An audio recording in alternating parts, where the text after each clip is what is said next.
Саламатсыңарбы балдар? Бүгүн бизде кыргыз тили сабагы. Сабак 1-класстар үчүн. Мугалим Анарбекова Гүлүмкан Анарбековна. Сүрөттө эмнени көрүп турасыңар? Бүгүн биз кыш жөнүндө сөз кылабыз балдар. 5 айынын 14-ү.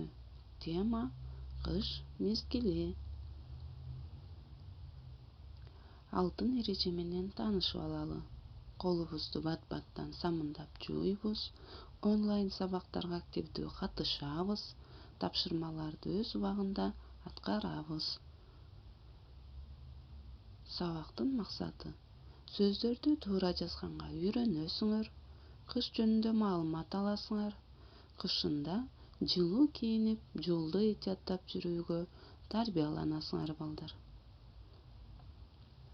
Бул сүрөттө силер эмнени көрүп турасыңар? Карагылачы.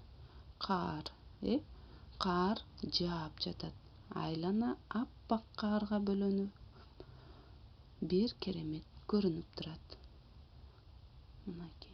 Балдар аябай көңүлдүү ойноп жатышат. Бири чана тээп жатат, бири аяз ата жасап жатышат, бири кар согушмай ойноп жатышат. Кышында биз эмне кылат экенбиз? Кышында чана тебебиз балдар. Дагы эмне тебебиз? Кышында. Силерге жабабы кыш мезгили? Кыш мезгили абдан сонун, Мына лыжа тебет экенбиз балдар. Силер да лыжа тепкенди жакшы көрөсүңөрбү? Азаматсыңар. Бул ден соолукка эң пайдалуу, балдар. Дагы эмне тебебиз кышында? Коньки тебебиз. Муз үстүндө бийлейбиз, Силер да кышында муз аянтчага барып турасыңарбы? Азаматсыңар.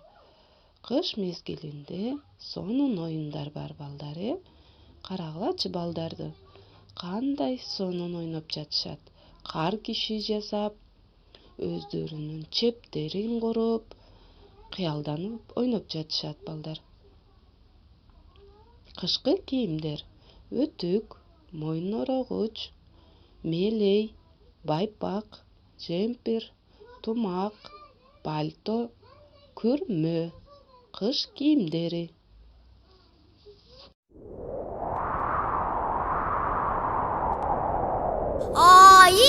Карачы, эшке сонун аппак кар жааптыр. Эшке барып ойноп келейинчи. Эжеке, мен да барам, Эржан, эшке чыкпайсыңбы? Балдардын баары чана тээп ойноп атышат.